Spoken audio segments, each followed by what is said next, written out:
আসসালামু আলাইকুম স্টুডেন্টস, আজ আমি পড়িম ক্লাস 10 ম্যাথ চ্যাপ্টার নাম্বার 5 সমান্তর প্রগতি এরিথমেটিক প্রোগ্রেশন। তো অনুশীলনী 5.2 কি 1 পর 9 লৈকে পড়িছো। আজ আমি তোমালোকক 10 নম্বৰ আৰু 11 নম্বৰ অংক দুটা সলভ কৰি দিম। তো সব স্টুডেন্টস 10 নম্বৰ অঙ্কটা কি কৈছে, এটা সমান্তৰ প্ৰগতিৰ 17তম পদটো কি 10তম পদতকৈ 7 ডাঙৰ, মানে এইটো পদ কি এইটো পদতকৈ এইটো পদ কিমান ডাঙৰ 7 ডাঙৰ। সমান্তর প্রগতিটোর সাধারণ অন্তর নির্ণয় করা। সাধারণ অন্তর মানে ডি, আমাক কি ডি টো কি ওলাব কৈছে। তো সাবস্টেন্স তোমালোকক আমি উলিয়াই দিম।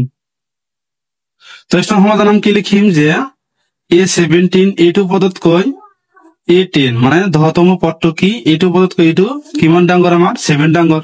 ডাঙৰ আমি কি ডাঙৰ আমি কি এইটো পদতকৈ এইটো পদ ডাঙৰ হলে তেনেহলে আমি কি লিখি পাৰো সাবস্টেন্স A17 মাইনাস কি লিখি পাৰো A10 is equal to আমি কি লিখিম 7। এটা আমি কি লিখিম সাবস্টেন্স। তো ধরে লওয়া কি তোমার কি বয়স কি 20 বছর আর মোর বয়স কি 40 বছর। তাহলে এই দুটা বয়সের আমি পার্থক্য কেনেকৈ গম পাম, আমি কি করিম ডাঙর সংখ্যাটোর পৰা সৰু সংখ্যাটো কি করিম মাইনাস করিম। তো কিমান হব 20। তাহলে তোমার আর মোর বয়সের পার্থক্য কিমান হল 20।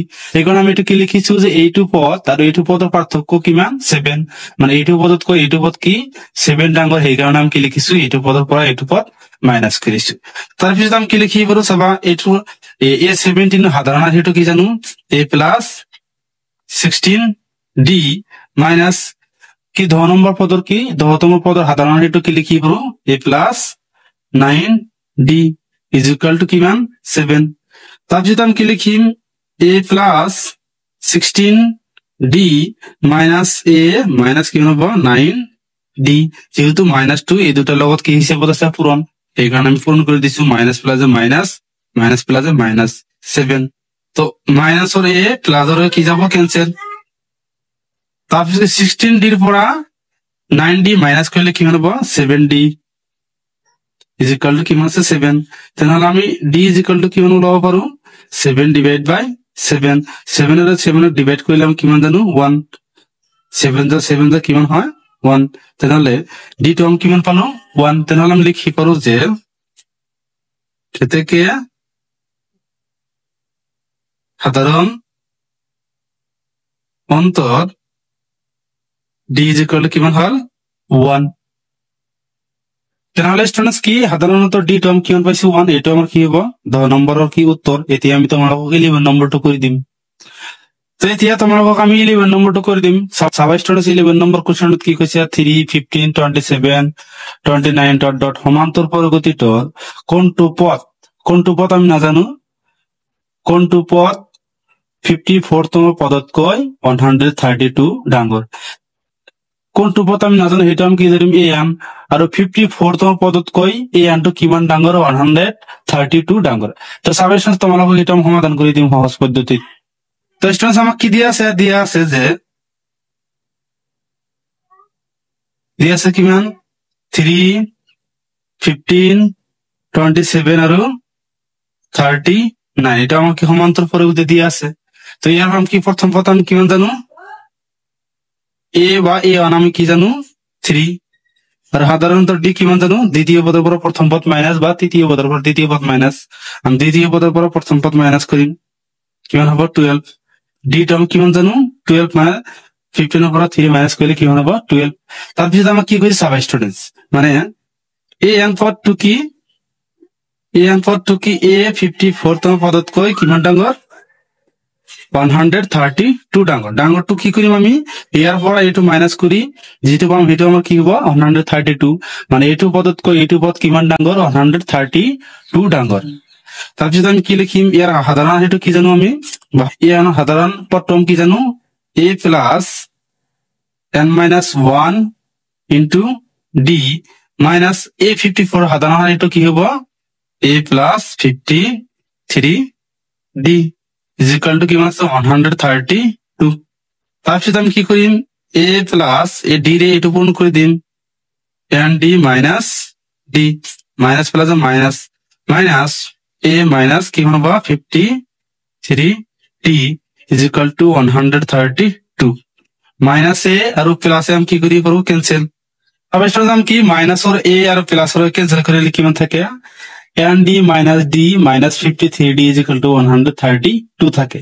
তো সামেশন এরপর আমি কি লিখিব পারো, এরপর আমি কি লিখিব পারো যে in plus N D minus কিমান আছে 53 ডি ইজ ইকুয়াল টু কিমান আছে 132 এইটো আমাক দিয়া আছে। তো সামেশন আমি কি ইয়াত তো স্টুডেন্ট যেতিয়া আমি কি কৰিম ডিৰ মানটো ইয়াত বহাই দিম, ডিৰ মান আমি কিমান জানো চাবা।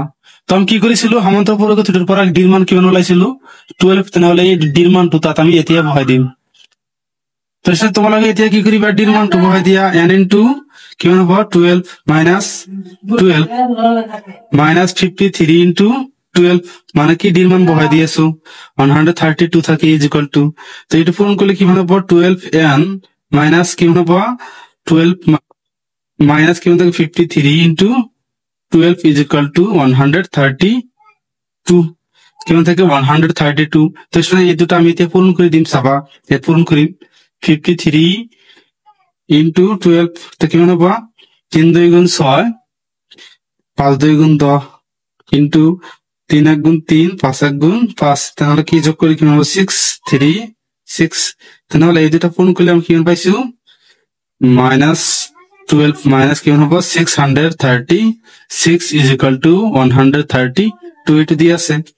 তো এরপর আমি কি লিখিম এই দুটো কি আছে মাইনাস হওয়ার লৈ যাম, আমি লৈ গলে কি হব ইয়ার লগ প্লাস হব, মানে 12n is equal to 132 plus 12 plus 636 এই সকল যোগ করলে কিমান হব 6 আর 2 যোগ করলে কিমান হব 8, 8 এর লগ 2 যোগ করলে কিমান হব 10 হাত থাকে 1 1 আর 3 যোগ করলে কিমান হব 4 4 আর 1 যোগ করলে কিমান হব 5 5 এর লগ 3 যোগ করলে কিমান হব 8 হাতত না থাকে, তাহলে 6 আর 1 যোগ করলে কিমান হব 7।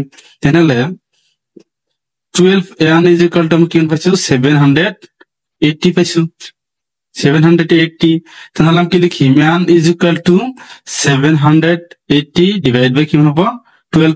তো চাবা কি আমি 12 পরে কি 78 ভাগ করলে কিমান বার যায় 6 বার, কারণ 6 বার কিমান জানো 72, ইয়াত কিমান বেশি থাকে 6 6 টো আকৌ কি 0 ৰ বাও ফালে বহালে কিমান হব 60 60 এর ভিতরে 12 ডিভাইড করলে কিমান হব 5 12 গুণ 60। তাহলে 12 পরে কি 780 ডিভাইড করলে আমি কিমান জানো 65। তাহলে আমি কি লিখিম যে n ইজ ইকুয়াল টু কিমান পালো আমি n ইজ ইকুয়াল টু আমি কিমান পালো 65। তো পদৰ সংখ্যা কিমান হ'ব 65। তো স্যার তোমালোকে লাস্টত কি লিখি দিবা এতে কি 65 তম পদটো কি 54 তম